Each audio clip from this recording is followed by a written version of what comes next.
ಸ ಪದ ಸ ಪದ ಸ ಪದ ಸ ಪದ ಸ ಗಸದ ಗಸದ ಗಸದ ಗಸದ ಗಸದ ರಿ ಗ ಮ ರಿ ಗ ಮ ರಿ ಗ ಮ ರಿ ಗ ಮ ರಿ ಗ ಮ ಪದ ಮ ಪ ಗ ಮ ರಿ ಗ ರಿ ಸ यीशु की वाणी जीवन ज्योति, यीशु की वाणी आत्मा शक्ति, यीशु की वाणी जीवन ज्योति, यीशु की वाणी आत्मा शक्ति। जो इस वाणी पे है चलता अनंत जीवन मुक्ति पाता। जो इस वाणी पे है चलता अनंत जीवन मुक्ति पाता। यीशु की वाणी जीवन ज्योति, यीशु की वाणी आत्मा शक्ति, यीशु की वाणी जीवन ज्योति, यीशु की वाणी आत्मा शक्ति। संत मार्कुस के अनुसार पवित्र सुसमाचार, अध्याय 5, पद संख्या 1 से 20 तक। वे समुद्र के उस पार गेरासीनियों के प्रदेश पहुंचे। ईसा ज्यों ही नाव से उतरे, एक अपदूतग्रस्त मनुष्य मकबरों से निकलकर उनके पास आया। वह मकबरों में रहा करता था। अब कोई उसे जंजीर से भी नहीं बांध पाता था, क्योंकि वह बारंबार बेड़ियों और जंजीरों से बांधा गया था। किंतु उसने जंजीरों को तोड़ डाला और बेड़ियों को टुकड़े टुकड़े कर दिया था। उसे कोई भी वश में नहीं रख पाता था। वह दिन रात मकबरों में और पहाड़ों पर चिल्लाता और पत्थरों से अपने को घायल करता था। वह ईसा को दूर से देखकर दौड़ता हुआ आया और उन्हें दंडवत कर ऊंचे स्वर से चिल्लाया, ईसा सर्वोच्च ईश्वर के पुत्र, मुझसे आपको क्या? ईश्वर के नाम पर प्रार्थना है, मुझे ना सताइए। क्योंकि ईसा उससे कह रहे थे, अशुद्ध आत्मा इस मनुष्य से निकल जा। ईसा ने उससे पूछा, तेरा नाम क्या है? उसने उत्तर दिया, मेरा नाम सेना है, क्योंकि हम बहुत हैं। और वह ईसा से बहुत अनुनय विनय करता रहा कि हमें इस प्रदेश से नहीं निकालिए। वहाँ पहाड़ी पर सूअरों का एक बड़ा झुंड चर रहा था। अपदूतों ने ये कहते हुए ईसा से प्रार्थना की, हमें सूअरों में भेज दीजिए, हमें उनमें घुसने दीजिए। ईसा ने अनुमति दे दी। तब अपदूत उस मनुष्य से निकलकर सूअरों में जा घुसे और लगभग 2000 का वह झुंड तेजी से ढाल पर से समुद्र में कूद पड़ा और उसमें डूबकर मर गया। सूअर चराने वाले भाग गए। उन्होंने नगर और बस्तियों में इसकी खबर फैला दी। लोग यह सब देखने निकले। वे ईसा के पास आए और यह देखकर भयभीत हो गए कि वह अपदूतग्रस्त, जिससे पहले अपदूतों की सेना थी, कपड़े पहने शांत भाव से बैठा हुआ है। वे ईसा के पास आए और यह देखकर भयभीत हो गए कि वह अपदूतग्रस्त, जिसमें पहले अपदूतों की सेना थी, कपड़े पहने शांत भाव से बैठा हुआ है। जिन्होंने यह सब अपनी आंखों से देखा था, उन्होंने लोगों को बताया कि अपदूतग्रस्त के साथ क्या हुआ और सूअरों पर क्या क्या बीती। तब गेरासीनी ईसा से निवेदन करने लगे कि वे उनके प्रदेश से चले जाएं। ईसा नाव पर चढ़ ही रहे थे कि अपदूतग्रस्त ने बड़े आग्रह के साथ आकर यह प्रार्थना की, मुझे अपने पास रहने दीजिए। उसकी प्रार्थना स्वीकार करते हुए ईसा ने कहा, अपने लोगों के पास अपने घर जाओ और उन्हें बता दो कि प्रभु ने तुम्हारे लिए क्या क्या किया है और तुम पर किस तरह कृपा की है। वह चला गया और सारे दिकापोलिस में यह सुनाता फिरता कि ईसा ने उसके लिए क्या क्या किया था, और सब लोग अचंभे में पड़ जाते थे। प्रभु का सुसमाचार है। क्रिस्त में प्यारे भाइयों और बहनों, प्रभु यीशु के पवित्र और सामर्थी नाम में मैं आप सबकी सलामती की दुआ मांगता हूँ। आज की इस प्रातः बेला में मैं यही दुआ करता हूँ कि परमेश्वर आपको ब्लेस करे और अपने स्वर्गीय भंडारों से आप सभी लोगों को आशीर्वाद प्रदान करे। आपके घर, आपकी आटा गूंदने की परात, आपकी चौखटें और बिछौने यीशु के पवित्र लहू से मसा हो जाएं। आपकी मन्नतें परमेश्वर को प्रिय लगें और आप उन्हें पूरा कर पाएं। आज के इस पूरे दिन में आज का ये वचन आपका मार्गदर्शन करे। जी हाँ प्यारे भाइयों और बहनों, प्रभु यीशु मसीह को पिता ईश्वर ने सारी सृष्टि पर अधिकार दिया है। उन्हें इस पूरी सृष्टि के ऊपर अधिकार है, जैसा कि स्वयं बाइबल हमें बताती है कि यीशु मसीह ने कहा कि मैं और पिता एक हैं। पिता मुझ में है और मैं पिता में हूँ। जिसने मुझे देखा है उसने पिता को देखा है। संत पौलुस लिखता है फिलिपियों के पत्र अध्याय 2 पद संख्या 8 और उससे आगे कि ईश्वर ने उनको सारी सृष्टि के ऊपर अधिकार दिया, सारे नामों में उन्हें सर्वश्रेष्ठ नाम प्रदान किया। इसलिए हर एक घुटना उनके नाम के आगे झुकेगा, हर जुबान बोलेगी कि ईसा ही प्रभु है। प्यारे भाइयों और बहनों, यीशु मसीह कहते हैं कि मैं इसलिए आया हूं कि तुम्हें जीवन मिले, थोड़ा बहुत जीवन नहीं, परिपूर्ण जीवन, संपूर्ण जीवन, पवित्रताई का जीवन वो देने के लिए मुझे और आपको इस दुनिया में आए हैं। उन्होंने स्वयं कहा लूकस के सुसमाचार अध्याय 10 पद संख्या 18 में कि मैंने स्वर्ग से शैतान को बिजली की तरह गिरते हुए देखा है। मैंने तुम्हें सांपों और बिच्छुओं पर अधिकार दिया है। मैंने तुम्हें बैरी की हर एक ताकत को कुचलने का सामर्थ्य दिया है। कुछ भी तुम्हें हानि नहीं पहुंचा सकता है। आनंदित न हो कि अबदूत तुम्हारे अधीन है, परंतु खुश हो जाओ क्योंकि तुम्हारे नाम स्वर्ग की पुस्तक में लिखे गए हैं।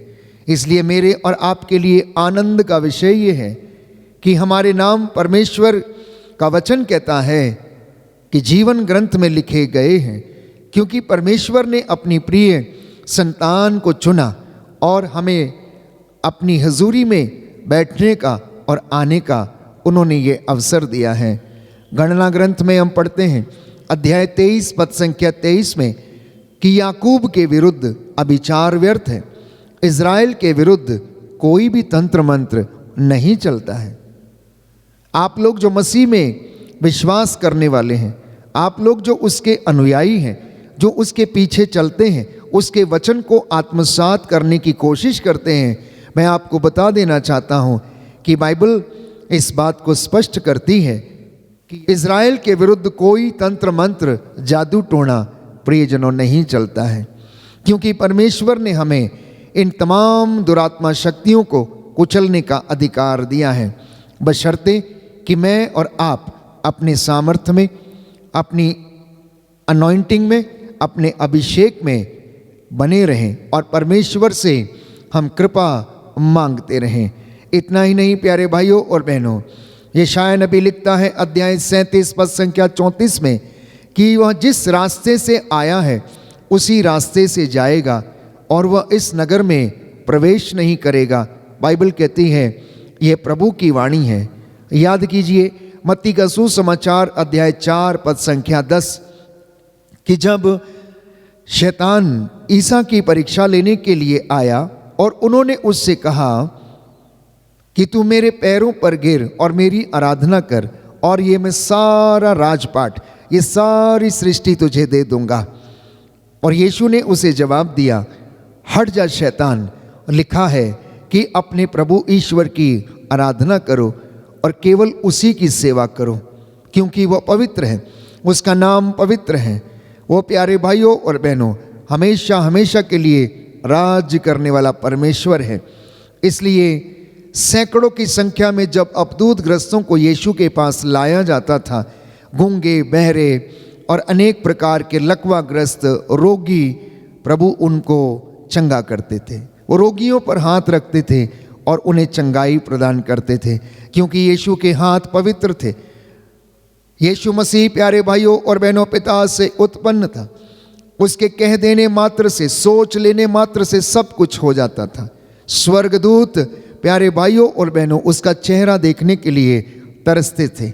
दुष्ट आत्माएं उन्हें देखकर घबराती और चिल्लाती थीं। बाइबल में लिखा है प्यारे भाइयों और बहनों कि प्रभु यीशु ने ईश्वर के वचन के सामर्थ्य से शैतान का सामना किया। मत्ती के सुसमाचार अध्याय 16 पद संख्या 23 में पढ़ते हैं, इस पर ईसा ने मुड़कर पेतरुस से कहा, हट जाओ शैतान, तुम मेरे रास्ते में बाधा बन रहे हो। तुम ईश्वर की बातें नहीं बल्कि मनुष्यों की बातें सोचते हो। जब पेतरुस अपने विश्वास में कमज़ोर पड़ा तो वो यीशु को किनारे ले जाकर उन्हें कुछ सलाह देने लगा। प्यारे भाइयों और बहनों यीशु ने उसे डांटा कि जो व्यक्ति विश्वास में दृढ़ नहीं है वो समुद्र में उठने वाली लहरों के समान है, कभी भी विचलित हो सकता है। इसलिए यीशु ने पेतरुस को डांटा। प्यारे भाइयों और बहनों आज के सुसमाचार में हमने सुना कि एक अपदूतग्रस्त व्यक्ति मकबरों में से निकलकर बाहर आता है, चिल्लाता है और दूर से यीशु को देखकर उनके पास आता है चिल्लाते हुए कि आप यहाँ क्यों आए हैं, हमें सताने क्यों आए, हमें यहीं रहने दीजिए, हम यहाँ से नहीं जाना चाहते, हम यहाँ पर बिल्कुल ठीक हैं। क्योंकि यीशु मसीह उस अशुद्ध आत्मा से कह रहे थे कि इससे बाहर निकल जा, इससे बाहर निकल जा। यीशु ने उससे पूछा कि तेरा नाम क्या है, और व्यक्ति ने जवाब दिया कि मेरा नाम सेना है, हम बहुत हैं। वहां पर एक झुंड में सूअर चर रहे थे। एक बड़ा झुंड वहां पर सूअरों का चर रहा था। प्यारे भाइयों और बहनों यीशु ने एक व्यक्ति को बचाने के लिए, एक आत्मा को बचाने के लिए इतने बड़े झुंड की परवाह नहीं की, इतने बड़े जानवरों की परवाह नहीं की, बल्कि प्यारे भाइयों और बहनों उस एक आत्मा को बचाने के लिए उसने पूरे के पूरे सूअरों के झुंड में उन्हें भेज दिया और वो ढाल पर से नीचे गिरकर समुद्र में गिरकर मर गए। अगर उनका मालिक उन्हें बेचता तो बहुत से पैसे कमा सकता था, लेकिन प्यारे भाइयों और बहनों यीशु मसीह ने इस बात की परवाह नहीं की, क्योंकि यीशु मसीह के लिए हर एक व्यक्ति, हर एक आत्मा और महत्वपूर्ण है। यीशु हमें जीवन देने आया है, यीशु हमें बचाने के लिए आया है, और यीशु चाहता है कि हम पवित्रताई में जीवन व्यतीत करें, हम अधीनता ईश्वर की स्वीकार करें, ना कि हम संसार की अधीनता को स्वीकार करें, ना कि शैतान के अधीन रहें। क्योंकि बाइबल बार बार हमें बताती है कि मुझ में विश्वास करने वाले मुझसे भी बड़े और महान काम करेंगे। यीशु ने कहा अध्याय 16 पद संख्या 18 मार्कुस का सुसमाचार कि वे सांपों को उठा लेंगे, यदि वे विष पिएंगे तो उससे उन्हें कोई हानि नहीं होगी, वे रोगियों पर हाथ रखेंगे और रोगी स्वस्थ हो जाएंगे। प्यारे भाइयों और बहनों यीशु मसीह निरंतर अपने चेलों को समझाते थे और उन्हें बताया करते थे कि उपवास, प्रार्थना, पवित्रता और विश्वास ये हमारे पास एकमात्र उपाय है शैतानी ताकतों और शैतानी दुष्ट आत्माओं से लड़ने का। इसलिए उन्होंने कहा प्यारे भाइयों और बहनों रोमियो का पत्र अध्याय 16 पद संख्या 20 में हम पढ़ते हैं कि संत पौलुस हमें बताता है, शांति का ईश्वर शीघ्र ही शैतान को आपके पैरों के तले कुचल देगा। हमारे प्रभु ईसा मसीह की कृपा आप लोगों में सदा सर्वदा बनी रहे। इसलिए आप लोग ईश्वर के अस्त्र शस्त्र धारण करें, ईश्वर के अपार सामर्थ्य से बल ग्रहण करें अफेसियों के पत्र अध्याय 6 पद संख्या 10 से 11। और संत पौलुस लिखता है कि आप ईश्वर के हथियार धारण करें। कौन कौन से हथियार हैं? विश्वास की ढाल, मुक्ति का टोप, आत्मा की तलवार ईश्वर का वचन, सत्य का कमरबंद कसना और शांति सुसमाचार उत्साह के जूते पहनकर शैतान की धूर्तता का सामना करना, जिसमें कि आप समर्थ हो सके। अब आपका सवाल होगा कि इस अपदूत ग्रस्त के अंदर बहुत सारे अन्य छोटे छोटे अपदूत थे, बुराइयां थी, जिसकी वजह से वो एक सेना बन चुकी थी और वो उस मनुष्य के अंदर निवास करने लगी थी। प्यारे भाइयों और बहनों, आज भी ऐसी तमाम बुराइयां, जिसे कैथोलिक कलीसिया 7 महापापों का दर्जा देती है, अर्थात 7 कार्डिनल सिंस का संज्ञा देती है, बहुत से लोगों में व्याप्त है।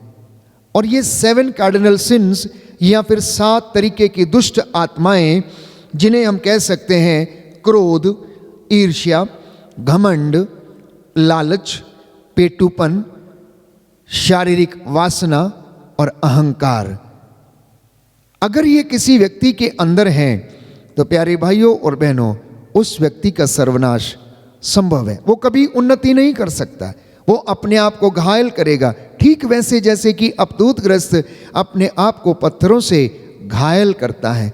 एक क्रोधी व्यक्ति, प्रियजनों, अपने ही क्रोध के कारण नष्ट हो जाता है। एक व्यक्ति जिसे बहुत ज़्यादा खाने का लालच है, वो खा खा कर अपने ही पेट को बर्बाद करता है। अगर किसी को पेटूपन की लत लग जाती है तो उस पेटूपन के शिकार होने के कारण वो अपने स्वास्थ्य को खो देता है। इतना ही नहीं, अहंकारी मनुष्य प्रियजनों कभी भी उन्नति नहीं कर पाता है, वो समाज में कभी भी इज्जत नहीं प्राप्त कर पाता है। इसलिए प्रभु चाहता है कि हम इन तमाम दुष्ट आत्माओं से आज़ाद हो जाएं, आज़ाद हो जाएं। और इसीलिए यीशु मसीह इस दुनिया में आया। यूहन्ना का सुसमाचार अध्याय 10 पद संख्या 10 में हम पढ़ते हैं, यीशु ने कहा कि चोर चुराने, मारने और नष्ट करने आया है, लेकिन मानव पुत्र अर्थात मैं इसलिए आया हूँ कि तुम्हें जीवन मिले, परिपूर्णता का जीवन मिले। इसलिए मत्ती के सुसमाचार अध्याय 6 पद संख्या 33 में यीशु ने कहा कि तुम सबसे पहले ईश्वर और उसके राज्य और उसकी धार्मिकता की खोज करो, बाकी की चीज़ें तुम्हें यूं ही मिल जाएंगी। तो आज का जो मुख्य संदेश है प्यारे भाइयों और बहनों, वो ये है कि हम पवित्रता, उपवास, प्रार्थना में रहकर शैतान की धूर्तता का सामना करें। हम ईश्वर के हथियार धारण करें, अर्थात विश्वास की ढाल हम धारण किए रहें, मुक्ति का टोप हम पहने रहें, आत्मा की तलवार ईश्वर का वचन लेकर हम आगे बढ़ें और शैतान की धूर्तता का हम सामना करने में सक्षम हो जाएं। ये आज का संदेश है और प्रभु चाहता है कि हम इनमें उन्नति करें और ये सारे पवित्र गुण प्यारे भाइयों और बहनों मुझे और आपको आशीष प्रदान करें। याद रखें कि अहंकार की दुष्ट आत्मा, घमंड की दुष्ट आत्मा हमारी आत्मा को खा जाती है, क्रोध मन को खा जाता है, ईर्ष्या हमारे स्वास्थ्य को खा जाती है, चिंता हमारे आयु के दिन घटाती है। इसलिए इन तमाम चीज़ों से अपने आप को आज़ाद करें, इन बंधनों से अपने आप को आज़ाद करें।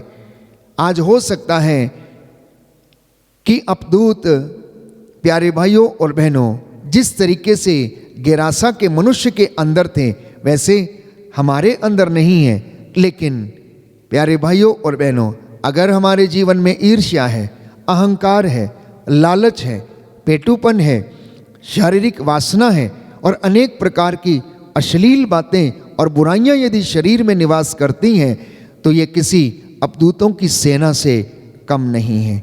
आज के इस पवित्र दिन में प्रभु हमारी सहायता करे, हमको आशीष दे ताकि हम अपने जीवन में इन बुराइयों से लड़ सकें, हम शैतानी बंधनों से लड़ सकें, हम शैतानी बंधनों से आज़ाद हो जाएं, हम शैतानी बंधनों को यीशु के नाम पर खारिज करने वाले बन सकें।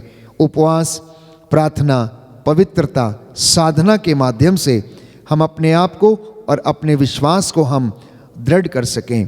प्यारे भाइयों और बहनों, शैतान का सामना करने के लिए कुछ वचन प्यारे भाइयों और बहनों हमें याद रखने की आवश्यकता है।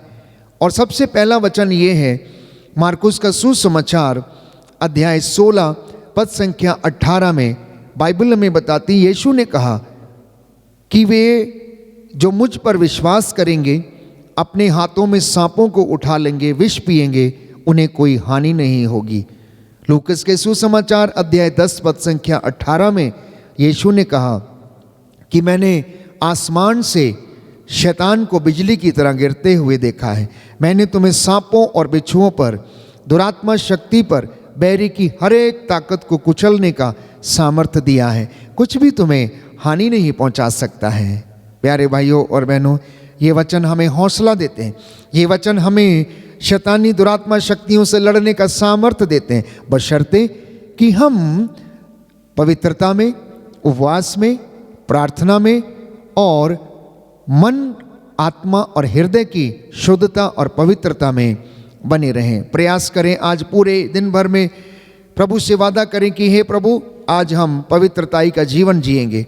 हे प्रभु यीशु, आप हमारी सहायता कीजिए और आप पवित्रताई में बढ़ पाएंगे। आप प्यारे भाइयों और बहनों उन्नति कर पाएंगे। बाइबल कहती है कि ईश्वर का पुत्र इसलिए प्रकट हुआ है ताकि वो शैतान के कार्यों को समाप्त कर दे। एक आखिरी वचन मैं आपके साथ साझा करना चाहता हूँ। परमेश्वर का वचन यूहन्ना के पत्र अध्याय 4 पद संख्या 4 में कहता है, बच्चों तुम ईश्वर के हो। बच्चों तुम ईश्वर के हो। तुमने उन लोगों पर विजय पाई है, क्योंकि जो तुम में है वो उससे महान है जो इस संसार में है। इसलिए आज का ये वचन जो हमने सुना है हमारे जीवन में 100 गुना फल लाए। अपना हौसला कायम रखें, विश्वास में आप दृढ़ बनते जाएं, शैतान की धूर्तता का सामना करें, ईश्वर के हथियार धारण करें, पवित्रताई का जीवन व्यतीत करें। परमेश्वर आपको आशीष दे और आपके अन्न जल भंडारों को उन्नति प्रदान करे। आमीन।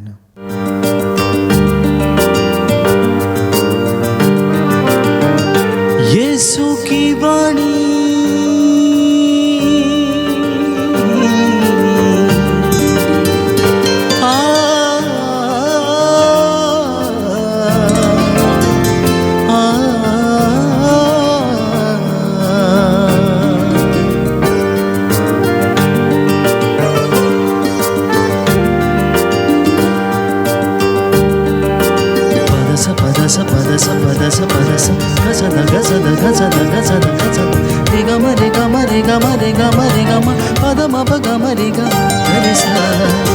यीशु की वाणी जीवन ज्योति, यीशु की वाणी आत्मा शक्ति, यीशु की वाणी जीवन ज्योति, यीशु की वाणी आत्मा शक्ति। जो इस वाणी पे है चलता अनंत जीवन मुक्ति पाता। जो इस वाणी पे है चलता अनंत जीवन मुक्ति पाता। यीशु की वाणी जीवन ज्योति, यीशु की वाणी आत्मा शक्ति, यीशु की वाणी जीवन ज्योति, यीशु की वाणी आत्मा शक्ति।